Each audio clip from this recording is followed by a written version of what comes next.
Assalamualaikum warahmatullahi wabarakatuh.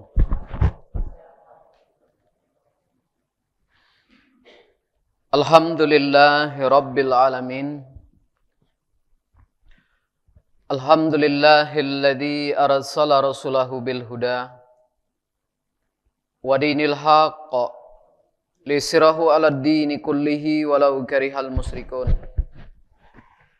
Asyhadu an la ilaha illallah wahdahu la syarika lah wa asyhadu anna Muhammadan abduhu wa rasuluh. Allahumma salli wa sallim wa barik ala Muhammad wa ala alihi wa sahbihi ajmain. Ya ayyuhalladzina amanu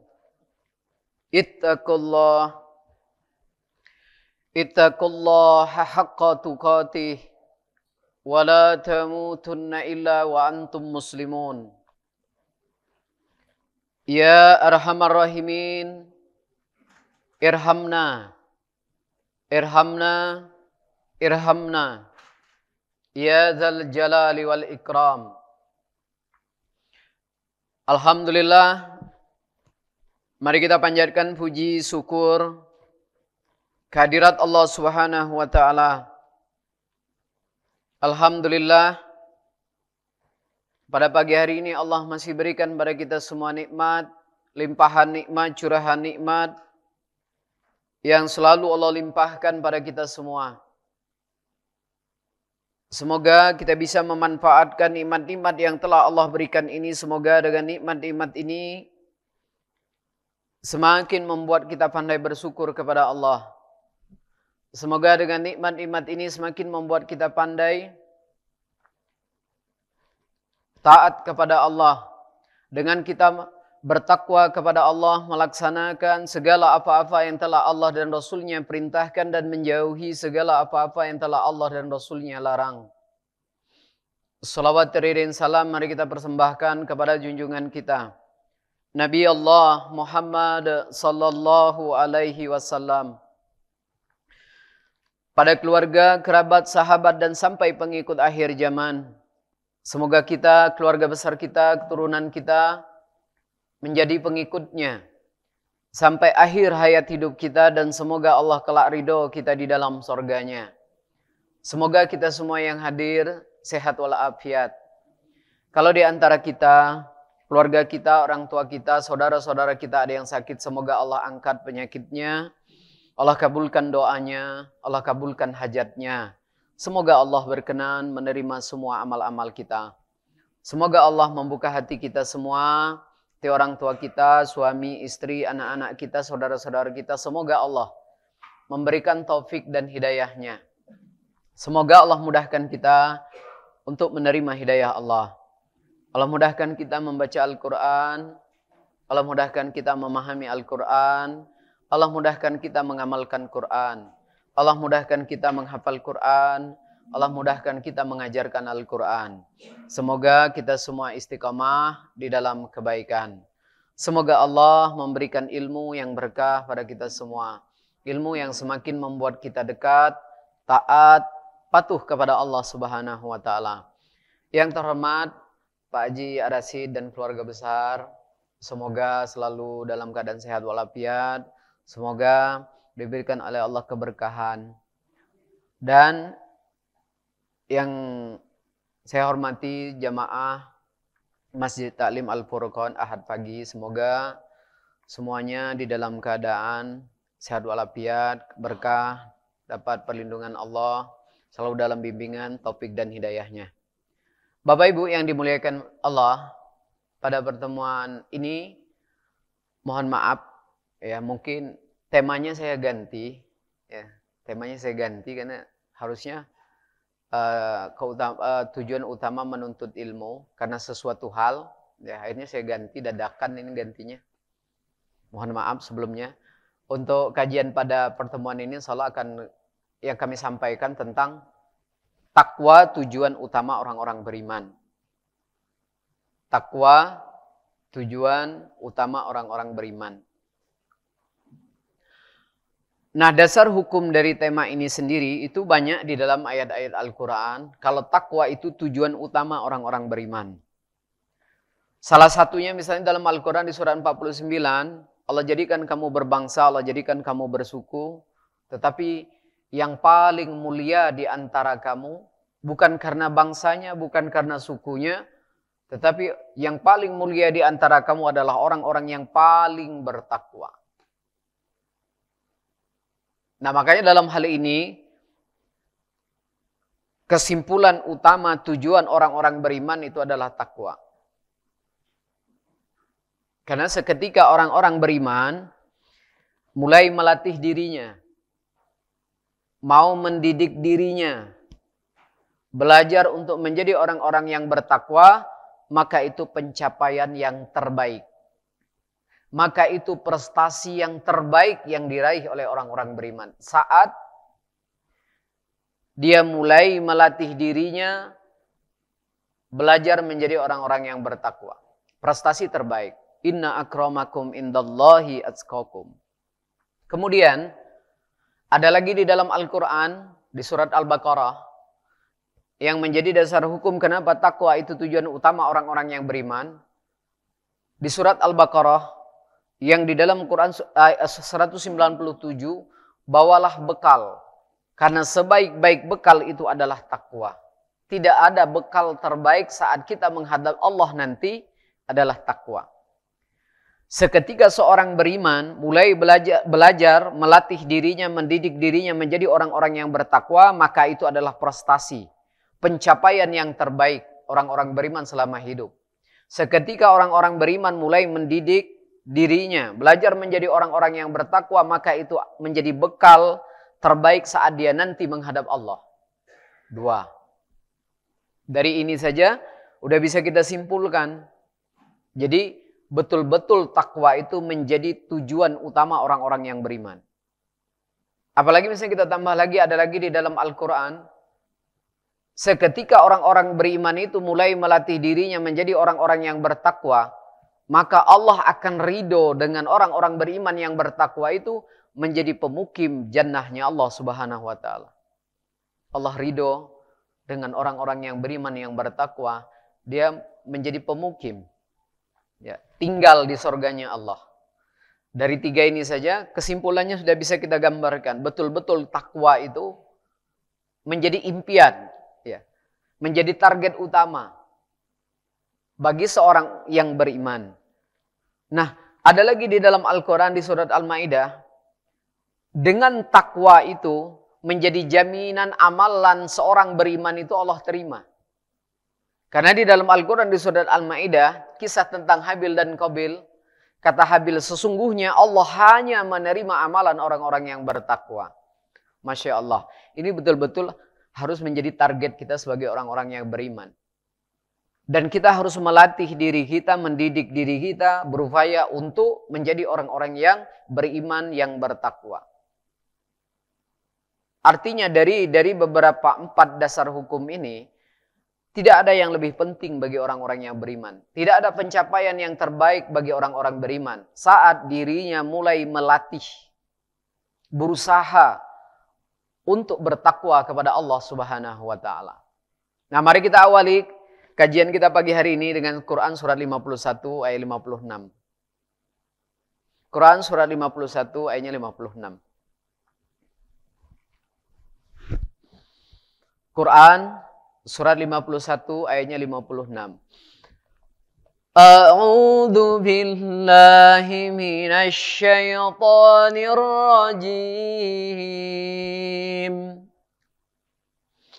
Bismillahirrahmanirrahim. Wa ma khalaqtul jinna wal insa illa liya'budun.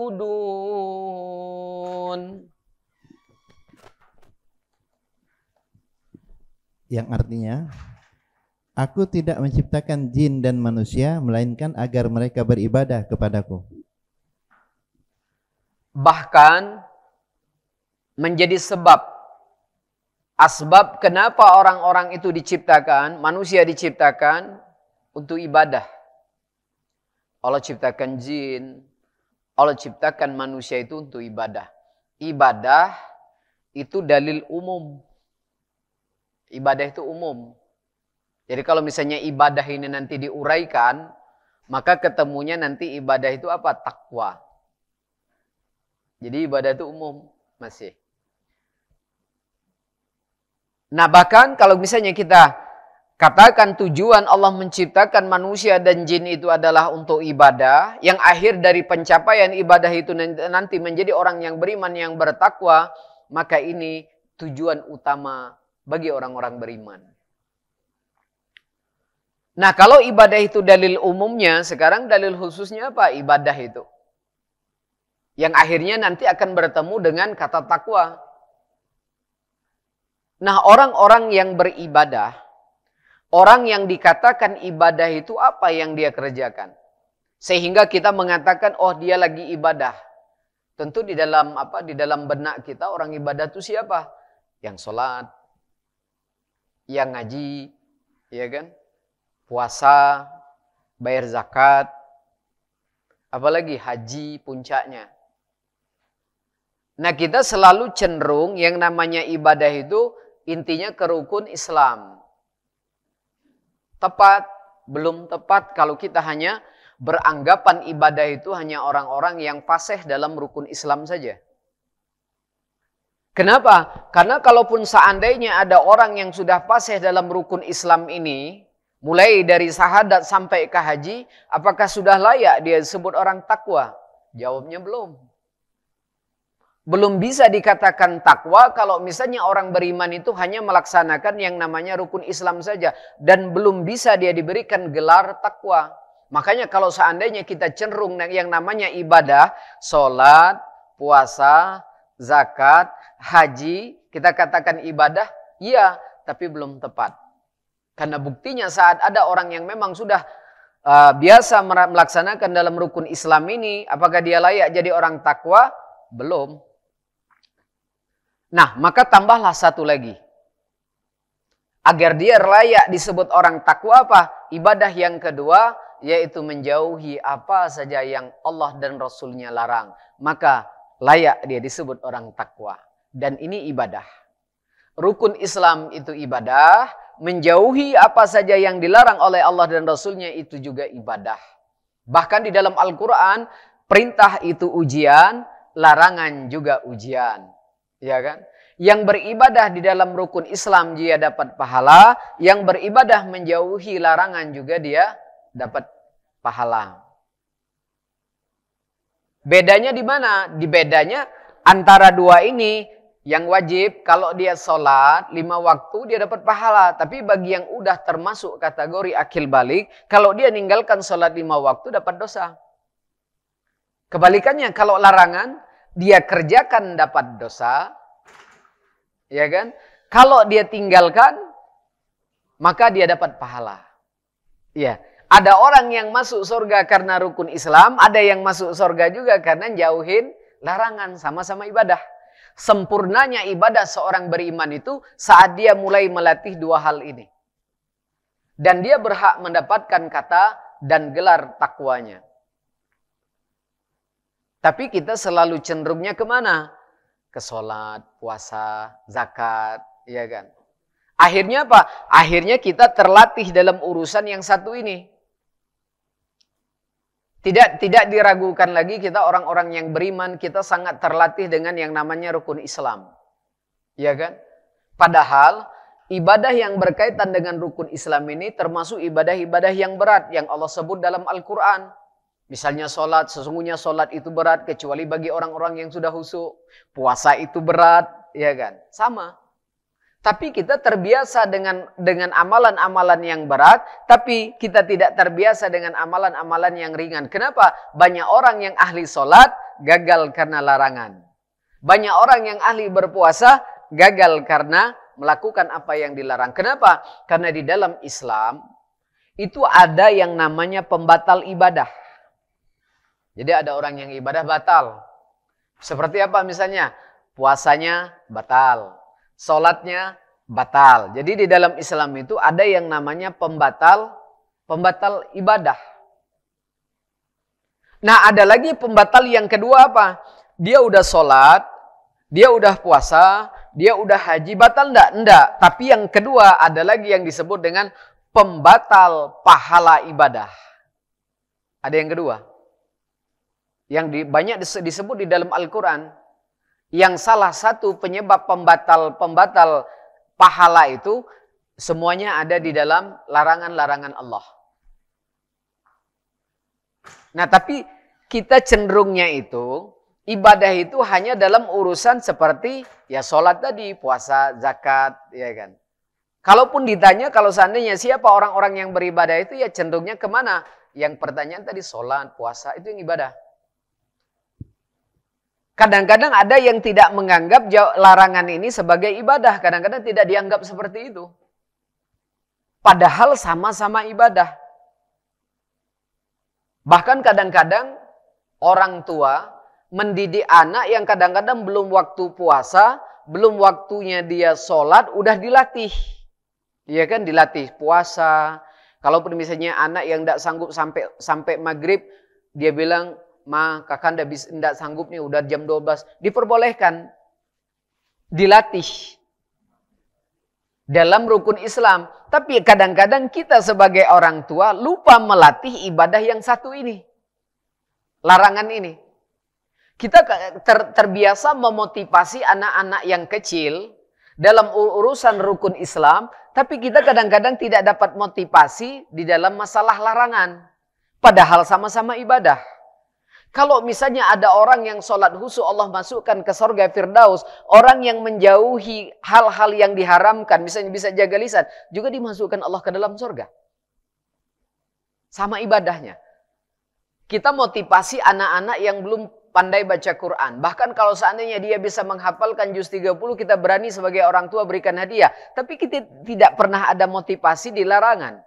Tidak pernah ada hadiah dengan urusan yang larangan. Padahal sama-sama ibadah. Yang sampai hari ini kadang-kadang kita pandai dalam urusan rukun Islam. Tapi kita tidak pandai dalam urusan masalah larangan. Yang akhirnya apa? Banyak orang yang berhasil dalam rukun Islam. Akhirnya apa? Gagal dalam urusan larangan. Ahli sholat, pahalanya habis gara-gara dia melakukan larangan. Sedekah, pahalanya habis gara-gara dia melakukan apa yang dilarang. Kenapa? Karena tadi di Islam ada yang namanya pembatal ibadah, batal puasa, batal sholat. Yang kedua ingat, ada yang namanya pembatal pahala. Dia udah sholat diterima, dia udah puasa diterima. Tapi dia melakukan larangan, ada larangan-larangan yang menghapus pahala. Makanya belum layak disebut orang takwa kalau dia misalnya pandai saja dalam urusan masalah yang dilarang. Makanya kita harus mendidik diri kita dan memotivasi diri kita sendiri untuk beribadah dalam dua hal ini. Jangan hanya satu. Karena sama-sama ibadah. Iya kan? Nah, kenapa banyak orang-orang yang gagal? Ya, terutama kita kadang-kadang sholat, kadang di dalam Al-Quran yang di surat Al-Kahfi Allah gambarkan. Ada orang-orang yang rugi selama hidup di dunia. Padahal dia udah berbuat baik sebaik-baiknya. Itu sebenarnya permasalahannya di sini. Kenapa banyak yang gagal? Karena kita tidak ada motivasi di sini. Masalah larangan ini. Tidak ada motivasi. Selalu ancaman. Nah, itu jangan. Itu haram. Nanti masuk neraka. Mentok udah kayak itu. Coba kalau yang satu ini. Nah, besok bentar lagi kita Ramadan loh. Siapa yang bisa nanti kalau misalnya dedek mau puasa. Nanti nenek, mama beliin begini-begini. Ada motivasi. Dan kalau misalnya kakak bisa nanti tuh ada hadiah sorga. Yang ini larangan tidak ada motivasi. Padahal pahalanya sama besar. Kalau yang ini ada jaminan sorga. Yang bisa beribadah dalam urusan ini juga jaminannya sorga. Iya kan? Nah contoh. Kita yang ngaji ini saja. Itu sebenarnya kayaknya ngaji. Tapi pengorbanan bapak ibu itu luar biasa loh. Yang dikorbanin apa? Waktu. Waktu itu umum Pak ya. Dalil umum. Kalau kita buka waktu itu, Masya Allah. Ya kan? Suami ibu sekarang buat kopi sendiri loh Bu di rumah.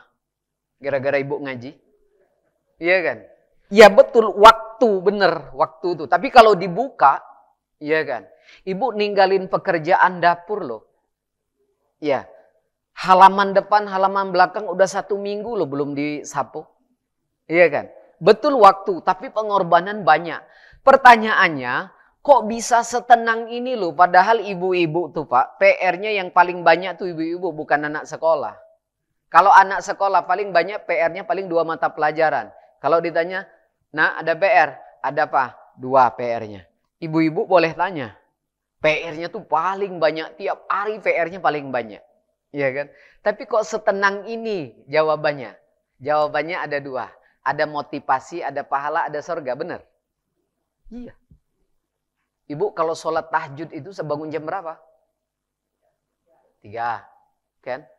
Yang dikorbanin apa itu? Iya, waktu juga. Waktu tidur maksudnya. Iya, ibu jam 3 Allahu Akbar. Pas suami, kok enggak ada lagi ya istri? Waktu tidur, tapi banyak yang dikorbanin. Kita terbiasa dengan amalan-amalan yang berat. Ya, kenapa? Karena kita dari kecil, belum taklim pun kita udah terlatih masalah ini. Udah dapat didikan dari orang tua masing-masing. Tapi masalah ini, kita sering diajarkan, berimpak, Bu, lapang sempit. Ya, kalau mau hebat, lapang sempit, Bu. Ya, udah biasa kita dengar. Maksudnya duit dapat banyak, keluarin banyak. Dapat dikit, keluarin dikit. Masalah ibadah sholat pun kita terlatih. Kapanpun, dimanapun, di kendaraan, Allahu Akbar, sholat. Masalah ini, bahkan sama ayat indikasi ayatnya, kalau misalnya sholat, kapanpun, dimanapun. Kalau masalah sedekah, lapang sempit, larangan pun sebenarnya ada di Quran. Dilihat, tidak dilihat, Allah minta apa? Jauhin. Yang bisa, surga, kata Allah. Masya Allah, coba sama. Nah, kalau dengan urusan yang ini banyak yang kita korbankan. Ibu kalau puasa yang kita korbanin apa? Makan minum. Sampai jam berapa? Dari kapan sampai kapan? Dari subuh sampai? Ya maghrib, jangan sore ya. Kalau sore belum. Iya, harus berhenti makan sampai minum coba. Kok bisa? Ya. Sampai kadang-kadang yang wajib udah sunnah pun dikerjain. Coba, Masya Allah tuh. Kenapa? Ada pahala. Jaminannya itu ada pahala, ada surga. Yang akhirnya kita terbiasa, terlatih dengan amalan-amalan yang berat. Apalagi yang haji. Udah minimal yang kalau yang misalnya yang reguler. Itu sekarang sampai 50 juta Pak ternyata pelunasannya. Nyampe sana tuh bukan enak ternyata. Saya bilang masih enak di Indonesia Pak. Kenapa enak di Indonesia?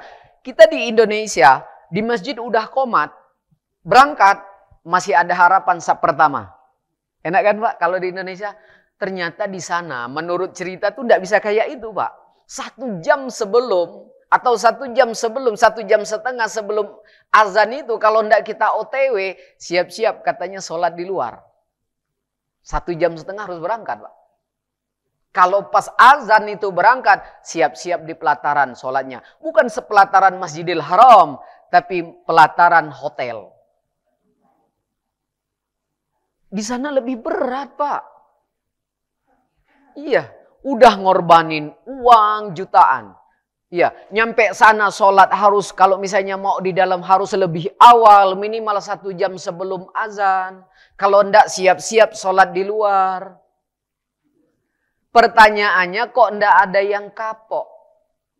Bahkan kadang-kadang yang udah 2 pengen 3. Iya kan? Pengen ngulang aja Pak. Enggak ada yang kapok ke sana.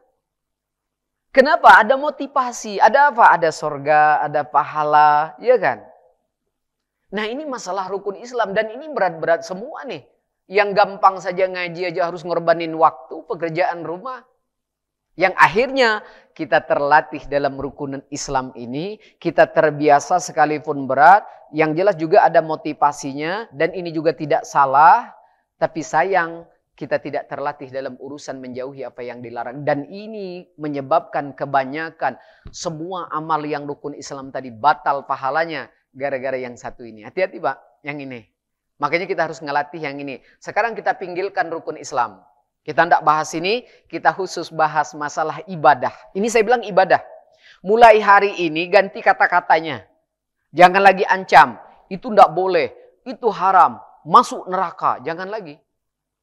Akhirnya Pak, anak-anak tidak ada motivasi Pak. Kita anak-anak itu tidak ada motivasi. Lakukan juga seperti ibadah sholat. Nah, besok puasa. Orang yang puasa itu ada jaminan pintunya arayat. Sama. Nah, kalau kamu bisa jaga lisan kamu, ya kan? Kamu surga loh. Nah, kalau kamu bisa jaga mata kamu, kalau kamu bisa jaga telingamu, oh iya mah ada motivasi. Jangan ancam terus. Iya, akhirnya tidak ada motivasi. Kalau kamu ngomongin orang masuk neraka, hilang pahala, akhirnya apa? Mentok tidak ada motivasi di situ. Padahal ini ibadah. Yang pahalanya juga luar biasa. Sekarang kita lihat. Kalau misalnya sedekah ada lapang sempit. Kalau sholat misalnya dimanapun, kapanpun. Sekarang kita lihat. Masalah ibadah yang satu ini. Perintahnya. Surat 6 ayat 120. 6 ayat 120.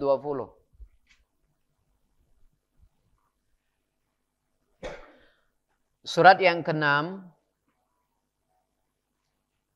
Ayatnya 120. وَذَرُوا ظَاهِرَ الْإِسْمِ وَبَاطِنَهُ إِنَّ الَّذِينَ يَكْسِبُونَ الْإِسْمَ سَيُجْزَوْنَ بِمَا كَانُوا يَقْتَرِفُونَ. Yang artinya, dan tinggalkanlah dosa yang terlihat ataupun yang tersembunyi. Sungguh orang-orang yang mengerjakan perbuatan dosa kelak akan diberi balasan sesuai dengan apa yang mereka kerjakan. Ya. Dan tinggalkanlah dosa terlihat maupun tak terlihat. Sama kalau misalnya infak, lapang, sempit. Kalau sholat 5 waktu, kapanpun, dimanapun, di kendaraan, di perjalanan, sholat. Sama. Kalau misalnya ada perintah akimi sholat, ini juga sama perintahnya. Jauhin dosa, dilihat, dan dilihat jauhin. Kenapa? Karena orang-orang yang mengerjakan perbuatan dosa, itu akan dibalas. Kalau ibadah, kita cenderungnya kemana? Sholat, ngaji, puasa. Ya kan haji. Cenderungnya ke situ. Giliran ditanya orang yang berbuat jahat itu siapa? Cenderungnya ke larangan. Benar, tapi tidak tepat. Siapa orang yang berbuat jahat itu? Yang nipu. Ya kan?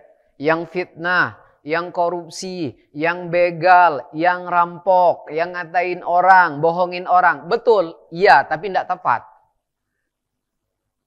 Orang yang berbuat jahat melakukan larangan. Iya, sekarang kita balik. Yang di rukun Islam juga, itu ada orang jahat. Siapa? Sholat 5 waktu itu wajib. Wajib. Kalau yang sudah wajib, kalau tidak sholat, dosa tidak. Itu orang jahat, kata Allah dalam Quran. Orang jahat itu. Sampai-sampai ada yang di dalam Al-Quran surat 47. Dialog antara penduduk surga dengan penduduk neraka. Ma salakakum fi saqar. Kata penduduk neraka Sakor berkata apa? Lam naku minal musallin. Orang jahat. Jadi orang yang berbuat jahat itu bukan hanya melakukan apa yang dilarang. Saat diwajibkan dia sholat tapi dia tidak melakukannya, maka itu juga orang jahat. Namanya orang berbuat dosa. Tapi betul saat orang ini melakukan. Tapi kalau seandainya orang yang sudah wajib sholat kemudian dia melaksanakan sholat, Allah sebut orang baik. Iya, kebalikannya juga. Saat kita punya kesempatan untuk melakukan apa yang Allah larang, entah dilihat atau tidak dilihat orang, kemudian kita mampu menghindari itu, Allah sebut juga dalam Quran dia orang baik. Sama-sama baik, sama-sama ibadah, iya kan? Nah, coba kita latih dalam urusan yang satu ini. Kenapa? Karena tinggalkan dosa-dosa yang terlihat maupun yang tersembunyi. Sungguh orang-orang yang berbuat dosa itu kelak akan Allah berikan balasan sesuai dengan apa yang dia kerjakan. Orang jahat itu yang tidak mau melakukan rukun Islam, dia orang jahat. Dia melakukan apa yang dilarang juga orang jahat. Tapi kebalikannya, yang melakukan rukun Islam juga itu orang baik. Yang menjauhi apa yang dilarang juga kata Allah dia orang baik. Jadi baik itu bisa jadi dalam hal ini. Nah, karena rukun Islam ini termasuk amalan yang berat, Quran dan hadis meringankan dalam Quran. Dalam hadis juga meringankan masalah rukun Islam. Tapi masalah larangan ini tidak diringankan karena memang sudah ringan. Amalan ringan. Makanya saya bilang, kalau untuk masalah larangan ini, amalan ibadah yang ringan, cocok sekali untuk lansia. Kalau misalnya untuk lansia saja cocok, apalagi yang masih muda. Coba, kalau yang ini mudah, kalau ini berat. Ini ada program nih di Rukun Islam ini. Ditawarkan ke jamaah kita yang sekarang. Bu, kita ada program dalam 1 tahun ini menghafal Al-Quran 30 juz. Ada yang mau ikut ibu-ibu? Kira-kira harapannya tipis apa besar? Berat kan? Oke, program yang kedua di Rukun Islam ini. Ini ada program yang kedua, ngapal hadis sampai 1000. Ibu-ibu mau ikut? Harapannya tipis. Kalaupun ikut, iya harapannya tipis apa besar? Berat memang. Program ketiga, kita 2 tahun ini ada program kita puasa Nabi Daud. Dalam 2 tahun ini, besok puasa, besok enggak. Puasa Syawal beda dapat 3 hari cuman. Berat memang. Tapi yang ini enggak berat. Makanya saya bilang cocok untuk lansia yang ini. Nah ini amalannya apa? Intinya apa saja yang dilarang? Udah kayak itu aja udah. Intinya apa saja yang dilarang? Ada berapa? Ada 6. Enggak banyak 6 cuma. Apa saja? Makanan yang diharamkan. Ucapan yang diharamkan. Penglihatan yang diharamkan. Pendengaran yang diharamkan. Perbuatan yang diharamkan. Penyakit hati yang diharamkan. Cuma 6. Cuma 6. Ini semua pahalanya besar. Contoh misalnya 1. Dan ini kunci keberhasilan dalam ibadah. Kesuksesan seorang beriman saat dia melatih ini dan dua-dua ini. Nah yang perlu kita latih, tidak usah yang ini. Kalau ini udah sering kita latihannya. Masalah sholat, masalah puasa, ya kan, dan yang lainnya. Yang ini kita kadang-kadang ada keterlambatan. Bahkan kita tidak ada motivasi pendidikan masalah ini. Masalah yang dilarang. Ada 6. Contoh misalnya 1 saja. Masalah ucapan. Pada saat kita mau mendidik lisan kita, intinya ucapan yang diharamkan. Jauhi semua ucapan yang diharamkan. Saat kita mau melatih lisan kita ini, apakah saat kita mau melatih lisan menjauhi apa yang diucapkan yang dilarang itu, apakah harus berhenti bicara? Enggak. Apakah harus berhenti makan dan minum? Tidak juga. Pahalanya besar loh Pak. Tidak harus berhenti berbicara. Silahkan berbicara sepuasnya. Tapi ingat bicaranya yang baik-baik saja. Kalau yang tidak baik jangan ucapkan. Pahala bagi orang-orang itu. Bahkan ada pahala sorga jaminannya. Hanya melatih berbicara yang tidak baik saja. Silahkan berbicara. Sepuasnya tapi bicaranya baik-baik saja. Itu termasuk ibadah. Dan termasuk ibadah yang luar biasa. Mungkin ya. Jamaah hari ini yang jamaah yang rutin ngaji di sini. Mungkin ada yang di antara kita yang tidak bisa hadir. Karena sesuatu hal qadar Allah dia tidak bisa hadir. Ya kan? Kalau kita ya alhamdulillah kita sudah termasuk di dalam rukun Islam. Ibadah harapan kita dapat pahala masuk surga. Allah ridho dengan apa yang kita perjuangkan hari ini. Tapi mungkin di antara jamaah yang tidak hadir. Dia belum baca Quran. Jangankan baca Quran 1 ayat pun belum. Atau mungkin 1 huruf pun Al-Quran yang dia belum baca hari ini. Alif aja belum dia baca. Udah jam 9 hampir. Ya kan? Belum dia baca alif. Tapi ada penelpon pagi tadi. Ada beberapa penelpon. Ada ajakan-ajakan yang tidak baik. Tante ngaji ada Al-Furqan? Enggak. Tante. Pagi ini kita ke Kambangiwa. Ngapa? Senam. Ditolak. Ya, ditolak begitu. Maaf, tante tidak mau dan tidak bisa. Subhanallah Pak. Oke, dia belum ngaji 1 huruf pun. Jangankan satu ayat 1 huruf. Saat dia menolak ajakan-ajakan yang Allah larang. Karena itu termasuk yang dilarang. Dosa yang di sini Allah hapus. Di sini dicatat calon penghuni jannahnya Allah. Pahala besar itu Pak. 1 penelpon. Penelpon yang kedua nelpon lagi. Tante tidak mau ya? Iya, udahlah. nanti siang kita kondangan. Saya minta tante nyumbang 1 lagu saja. Ternyata dia tolak juga, karena itu termasuk yang dilarang. Kenapa? Karena suara perempuan termasuk aurat. Ditolak juga, Masya Allah tuh. Belum ngaji 1 huruf, tapi hari ini ada pahala besar yang malaikat catat di sebelah pundak kanannya. Di sini dosanya dihapus. Itu ibadah luar biasa. Jauhin larangan. Ternyata ibadah itu bukan hanya sholat, ngaji, puasa. Jauhin larangan itu ibadah. Yang 6 tadi, mana ayatnya? Kita buka Quran surat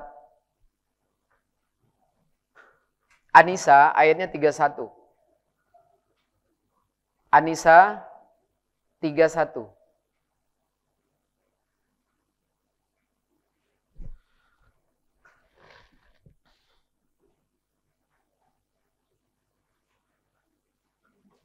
Surat yang keempat.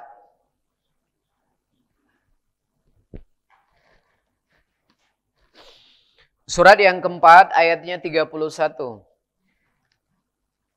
In tajtanibu kabaira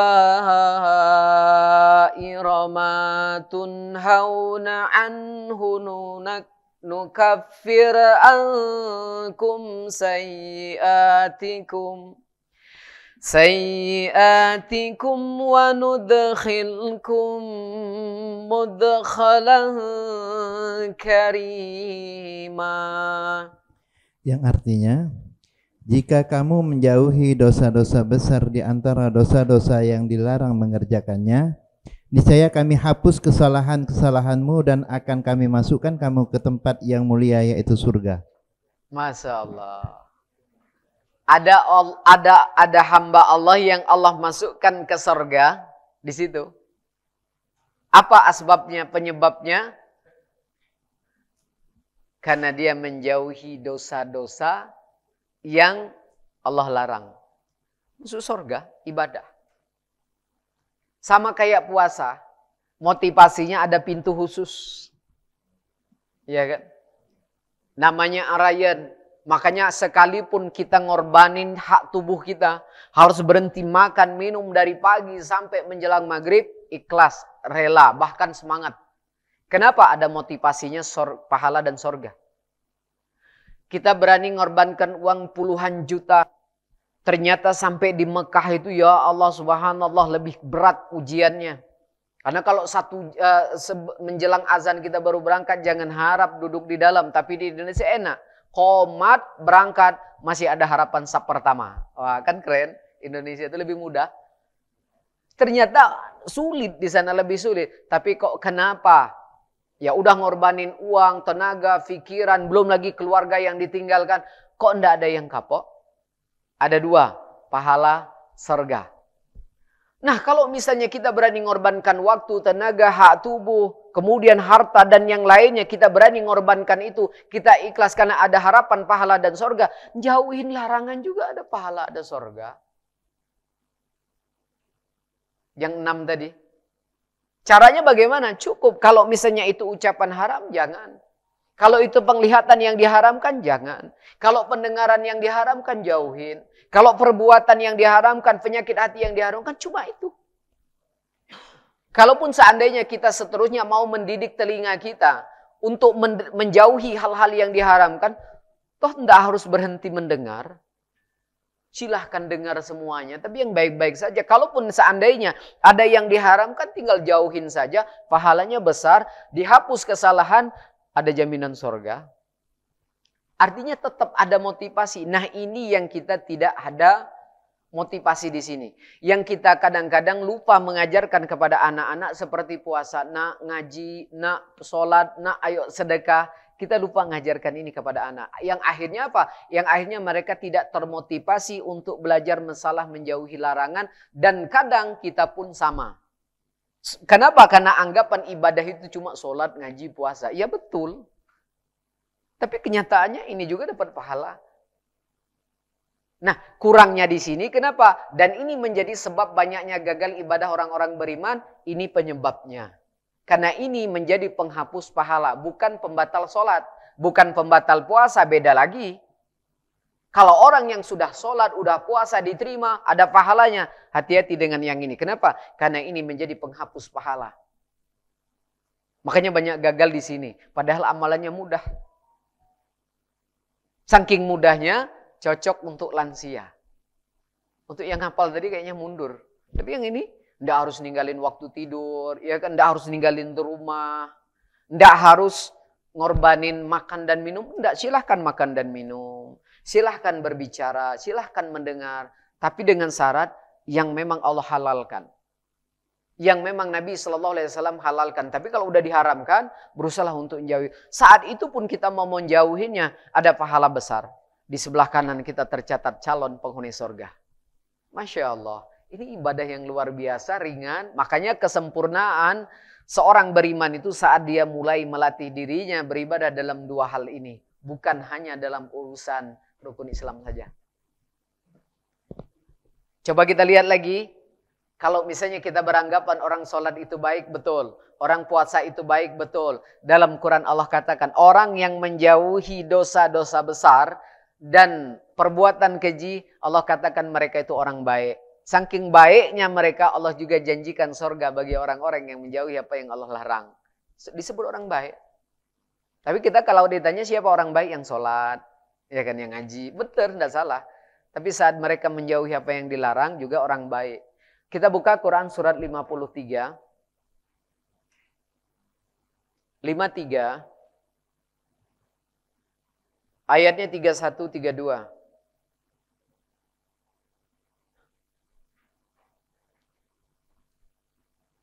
Surat 53, surat An-Najm. Ayatnya 31, 32. Walillahi ma fis samawati wa ma fil ardh liyajziyal ladzina asa'u bima amilu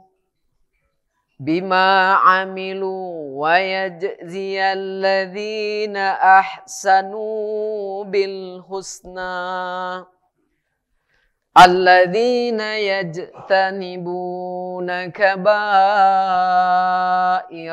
ismi wal fawahisha illal lamama inna rabbaka wasi'ul maghfirah huwa a'lamu bikum idh ansha'akum minal ardi wa idh antum ajinnatun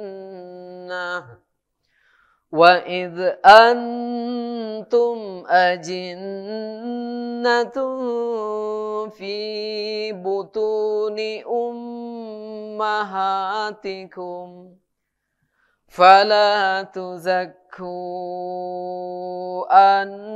anfusakum huwa a'lamu bimanittaqah. Yang artinya, dan milik Allah lah apa yang ada di langit dan apa yang ada di bumi. Dengan demikian dia akan memberi balasan kepada orang-orang yang berbuat jahat sesuai dengan apa yang telah mereka kerjakan. Dan dia akan memberi balasan kepada orang-orang yang berbuat baik dengan pahala yang lebih baik, yaitu surga. Yaitu mereka menjauhi dosa-dosa besar dan perbuatan keji, kecuali kesalahan-kesalahan kecil. Sungguh Tuhanmu maha luas ampunannya, dia mengetahui tentang kamu. Sejak dia menjadikan kamu dari tanah, lalu ketika kamu masih janin dalam perut ibumu. Maka janganlah kamu menganggap dirimu suci, dia mengetahui tentang orang-orang yang bertakwa. Masya Allah. Lagi-lagi ada hamba-hamba Allah yang Allah masukkan dia ke dalam surga. Apa penyebabnya? Karena dia menjauhi dosa-dosa besar dan perbuatan keji. Sama, masuk surga juga. Ibadah juga sama. Jadi kita berpandangan tidak hanya, ya oke yang sholat itu ibadah. Tapi saat ada orang yang sudah mulai menjauhi apa yang dia juga sedang ibadah. Oke, kita sekarang sedang ngaji, ini ibadah betul. Mungkin yang di rumah saat dia buka medianya, di media kan sama kayak di dunia nyata, semua ada. Padahal channel-channel yang kita buka itu yang halal-halal saja. Yang haram nongol padahal tidak diundang. Iya kan? Tidak diundang, tidak nongol keluar dia kan. Kita tahu ini larangan, ini diharamkan bagi mata kita, kita alihkan. Masya Allah, saat itu juga mungkin ada teman yang di samping kita, tidak ada yang tahu tuh kita alihkan channel itu. Ya, teman samping tidak tahu tapi kita alihkan. Malaikat Raqib tahu. Iya kan? Malaikat Raqib sedang mencatat ada pahala terbaik untuk orang-orang ini. Dan Allah sedang menghapus kesalahan dia selama ini. Kenapa? Karena dia menjauhi apa yang larang yang berkaitan dengan mata. Saat mungkin kita ke tempat-tempat umum. Ya kan? Tempat-tempat pusat perbelanjaan mungkinkah di sana pun sama. Tidak ada aturan harus pakaian syar'i kan? Tidak. Entah itu bapak, entah ibu silahkan. Berpakaian model apa saja. Saat kita alihkan mata kita, pandangan kita ke hal-hal yang Allah haramkan, mungkin teman-teman tidak ada yang tahu itu. Sangat tersembunyi sekali ibadah kita. Tapi ingat, malaikat Raqib pasti tahu. Dan dia sedang mencatat kebaikan pahala besar untuk kita. Kenapa? Karena saat itu kita sedang menjauhi apa yang Allah larang. Sedang ibadah itu. Iya. Yang puasa ibadah, betul. Tapi jauhin larangan juga ibadah. Bahkan kata Allah, dia orang baik loh. Di surat 35 betul, orang sholat itu orang baik. Orang puasa orang baik, ngeluarin zakat orang baik. Ini juga orang baik. Nah makanya sempurnanya ibadah itu yang dua-duanya. Nah kita tuh yang di sini aja, yang butuh pelatihannya di sini saja. Yang ini mah nggak usah latih-latih lagi, udah dari kecil. Belum ngaji taklim pun kita udah dididik oleh orang tua kita. Masalah puasa, sedekah, ya kan. Ibu-ibu juga udah biasa, kita juga udah ngelatih anak-anak. Beli makanan 2 nanti kasih ke kakak, itu udah latihan dari rumah. Iya kan? Beli makanan 3 nanti kasih ke kakak, nanti kasih ke teman yang itu udah ngelatih namanya. Jadi kalaupun sebelum taklim pun kita udah terlatih masalah ini. Tapi yang ini, ada yang kadang-kadang ibu-ibu belum latihan masalah ini. Nah jadi mulai hari ini entah kapan ada waktunya, yuk latih juga kita masalah ini. Intinya 6. Ya kan? Makanan haram, karena ada makanan halal. Ucapan haram karena ada ucapan yang halal. Penglihatan yang haram karena ada penglihatan yang dihalalkan. Ya kan? Ada pendengaran yang haram, ada pendengaran yang halal. Ada perbuatan yang haram, ada perbuatan yang halal. Ada penyakit hati yang diharamkan, tapi ada juga ibadah yang berkaitan dengan hati. Intinya udah yang diharamkan, jauhin itu udah ibadah. Dan cara melatihnya bagaimana? Kalau memang kita misalnya baru latihan, udah satu persatu saja. Sama kayak kita ngelatih anak-anak. Yang tidak bisa sampai sore tidak masalah. Udah sampai siang batal mah. Ya tidak apa-apa. Nah sama kita juga. Kalau kita pengen melatih lisan kita, telinga kita, pendengaran kita. Saya sarankan jangan sekali langsung satu bulan. Jangan. Satu hari. Nanti kalau misalnya mau latihan besok. Ya Allah mulai hari ini sampai bulan depan. Saya tuh pengen ngelatih. Kelamaan nanti. Kalau belum biasa nanti susah. Nah jadi caranya cukup satu hari. Hari ini programkan kita latih lisan kita. Mulai dari bangun tidur sampai tidur lagi. Minta tolong sama Allah. Jangan ada aib orang. Jangan ada keburukan orang. Jangan sampai lisan ini mengucapkan yang diharamkan. Kalau seandainya dari bangun tidur sampai tidur lagi. Dan itu Allah tolong. Itu luar biasa. Pencapaian yang terbaik. Ada ayat jadi Quran. Udah selesai. Besok gantian telinganya juga dididik. Tapi satu hari. Nanti setelah telinga terus. Kalaupun nanti berhasil. Nanti akan ada waktunya kita dalam satu hari itu. Kita bisa didik langsung lisan kita. Kita langsung bisa didik mata kita. Dalam satu hari. 6 yang tadi bisa kita langsung lakukan. Tapi untuk belajar satu-satu. Itu pencapaian yang terbaik dan luar biasa. Makanya sampai-sampai di sini Allah jamin sorga bagi orang-orang yang menjauhi larangan. Nah di dalam ayat ini, di ayat 31, di pertengahan ayat. Dan dia akan memberikan balasan kepada orang-orang yang berbuat jahat. Sesuai dengan apa yang telah mereka kerjakan. Tentu kalau kita misalnya tidak ngaji, orang jahat itu siapa? Ya itu tadi. Siapa mereka? Yang suka nipu, yang suka bohong. Ya suka yang ngomongin orang. Yang ngerampok uang rakyat. Betul. Tapi tambahin. Yang tidak sholat 5 waktu orang jahat itu. Karena wajib. Ya, yang tidak puasa Ramadan itu orang jahat kata Allah dalam Quran. Yang wajib haji tapi dia tidak berusaha ke arah itu juga orang jahat.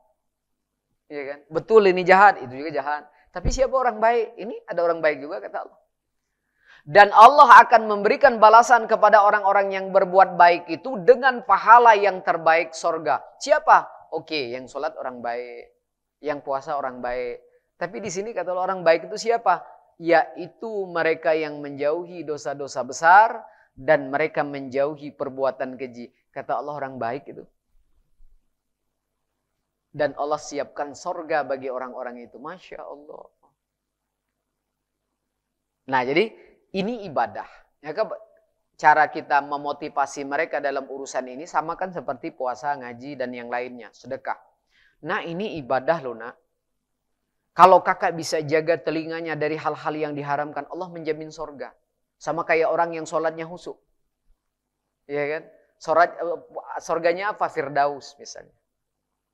Kalau misalnya ada anak, nak, kalau kakak bisa jaga dari perbuatan-perbuatan, menjaga diri, menjauhi diri dari hal-hal, dari perbuatan yang Allah haramkan, Allah jamin surga loh, Kak.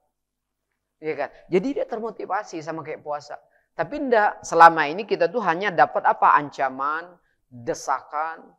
Tapi kita tidak dimotivasi. Yang akhirnya apa? Kita tidak tertarik untuk dalam melatih diri dalam ibadah yang satu ini. Hanya tertarik dengan yang ini. Kenapa? Ini selalu ada motivasi. Ndak di rumah, ndak di pengajian, ya, ndak di majelis talim. Kita hanya dapat motivasi yang ini saja. Yang ini ada tapi sedikit. Kebanyakannya selalu ancaman, neraka, ndak boleh, haram. Habis ndak ada motivasi di situ. Padahal sama, kalau misalnya di sholat ada sorga itu motivasi, jauhin larangan juga ada motivasinya. Nah, melatih dalam urusan ini gampang, ya kan? Makanya tadi ndak harus ninggalin waktu tidur, ndak, ya kan? Ndak harus ninggalin makan dan minum, ya ndak. Ya silahkan bicara, kalau mau melatih lisannya silahkan berbicara, tapi tetap bicaranya yang baik-baik saja.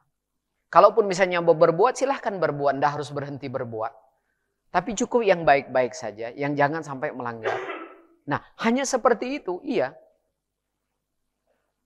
Karena di sini kurang latihannya, makanya banyak yang gagal. Dan ada jaminan di dalam Al-Quran, orang yang berusaha dalam urusan amal dua ini, jaminan seluruh amalnya bisa diterima. Tapi dengan syarat dua. Makanya takwa itu tujuan utama orang-orang yang beriman tadi. Saat kita melatih dua ini, ada jaminan amalan kita diterima. Tapi kalau enggak, satu saja dalam urusan ini, ada yang belum kita berusaha untuk mempelajarinya atau mempraktekannya, harapannya tipis amalan yang ini akan diterima. Harapannya tipis sekali. Nah, tapi kalau kita mau berusaha untuk dalam dua hal ini, coba lihat surat Al-Maidah. Surat yang kelima.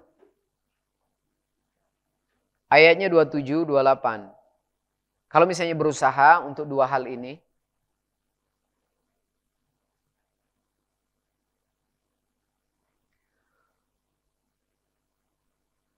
Quran surat 5 ayatnya 27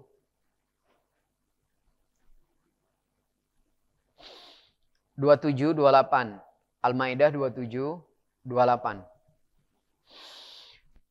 Waslu alaihim naba abnai Adam bil haqq إذ قربا قربانا فتقبل من أحدهما ولم يتقبل من الآخر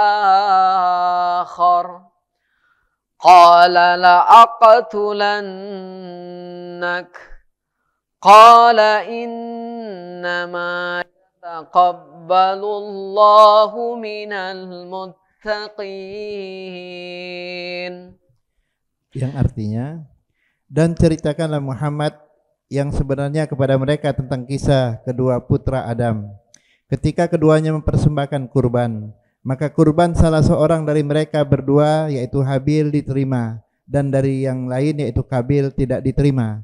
Dia Kabil berkata, "Sungguh aku pasti membunuhmu." Kemudian dia Habil berkata, sesungguhnya Allah hanya menerima amal dari orang yang bertakwa. Lanjutkan satu lagi Ustaz. Sungguh jika engkau Qabil menggerakkan tanganmu kepadaku untuk membunuhku, aku tidak akan menggerakkan tanganku kepadamu untuk membunuhmu. Aku takut kepada Allah, Tuhan seluruh alam. Ya. Nah, di Al-Qur'an surat Al-Maidah ayat 27 ini kisah tentang putra kedua Nabi Adam. Yang di sini pesannya Allah katakan ceritakanlah Muhammad yang sebenarnya. Jadi dalam urusan agama, katakan yang sebenarnya. Sekalipun mungkin kita akan kehilangan sesuatu. Karena mengatakan yang sebenarnya. Tidak masalah. Untuk menegakkan hukum Allah, kewajiban kita kepada Allah memang harus ada pengorbanan. Saat kita ingin melaksanakan kewajiban kita kepada Allah, kita harus kehilangan sesuatu. Tidak masalah.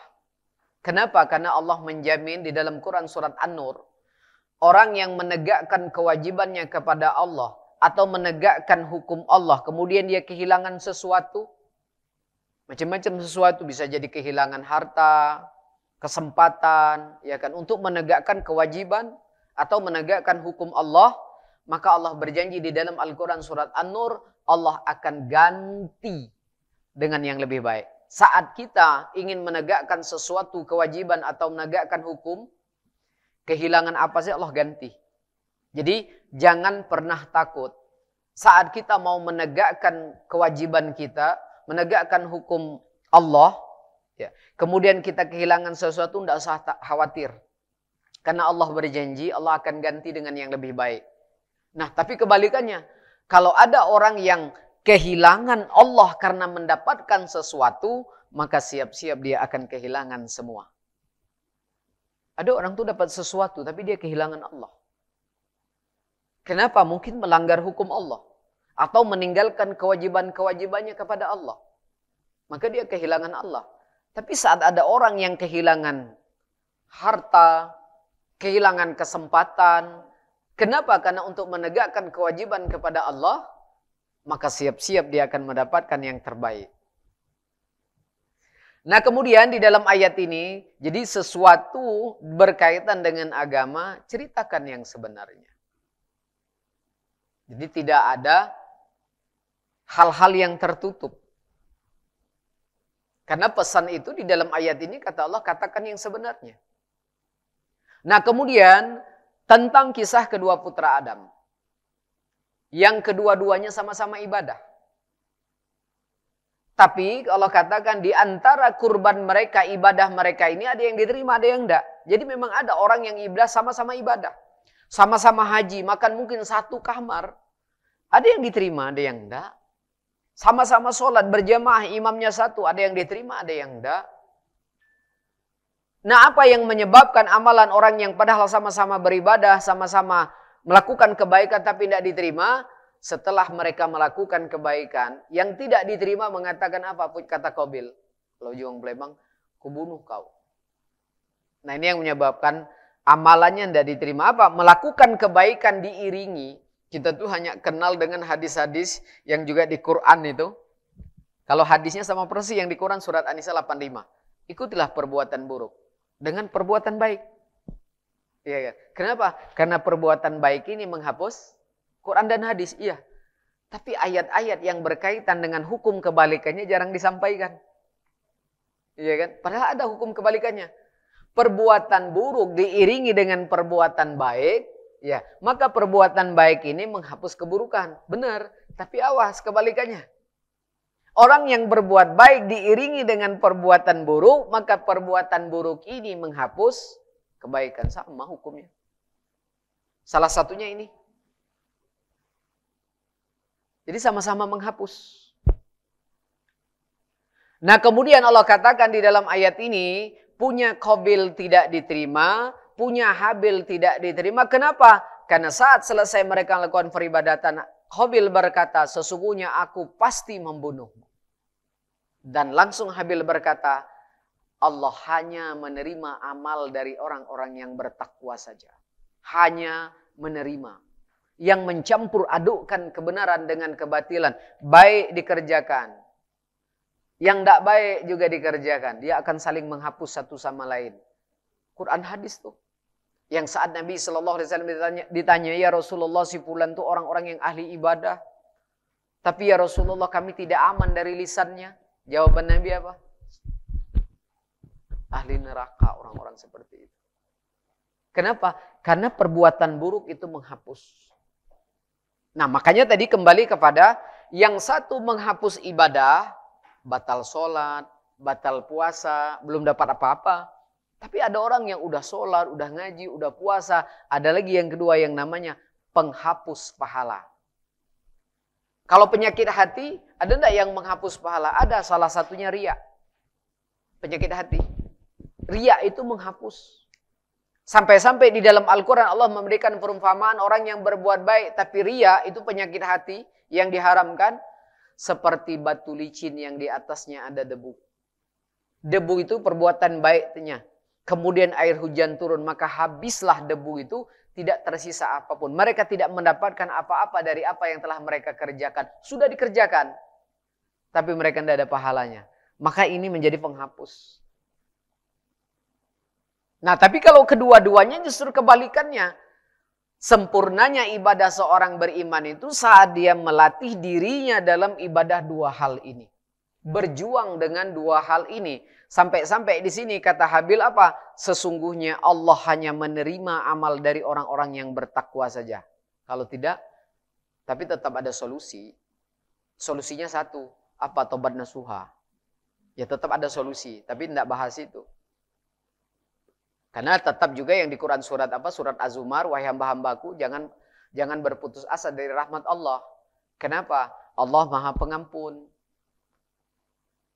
Sebesar apapun dosa kita, kenapa jangan berputus asa? Karena Allah mempunyai ampunan sebesar dosa, lebih besar dari dosa kita, kan, Masya Allah. Tetap ada solusi. Tapi paling tidak kita menjadi orang-orang yang rugi. Yang dikhawatirkan itu di dalam Quran ada orang yang tidak sempat tobat. Nah, itu yang repot. Betul-betul dunia akhirat. Kalau yang sempat tobat berarti tetap dia ada ampunan. Tapi yang tidak sempat tobat, gagal dunia akhirat. Nah, kemudian setelah Habil mengatakan, sesungguhnya Allah hanya menerima amal dari orang-orang yang bertakwa, di ayat berikutnya, kata Habil apa kepada saudaranya Qabil? Jika engkau, Qabil, gerakkan tanganmu untuk membunuhku. Tetap bertahan. Habil bertahan dengan pendiriannya, dengan aturan Allah. Dan aku tidak akan gerakkan tanganku untuk membunuhmu. Padahal kalau kita lanjutkan ayat itu, sebenarnya Habil itu benar-benar dibunuh. Jadi ini di ayat 28 sebenarnya kondisi Habil itu terdesak. Iya kan? Kenapa Habil tidak membalas? Karena hukum membunuh dan terbunuh, kata Nabi SAW, sama-sama masuk neraka. Dan ditanyakan para sahabat, ya Rasulullah SAW, kenapa orang yang membunuh dan orang yang terbunuh itu sama-sama masuk neraka? Karena yang terbunuh memang ada keinginan, yang membunuh ada keinginan untuk membunuh, yang terbunuh pun sebenarnya ada keinginan untuk sama-sama masuk neraka. Berbeda dengan orang yang terbunuh karena mempertahankan harta. Seperti kayak saudara-saudara kita di Palestina itu, Pak. Ya, karena memang di Quran dilarang kita pribumi itu ninggalkan tanah air itu. Tidak boleh di Islam itu lari dari penjajah itu, tidak boleh memang.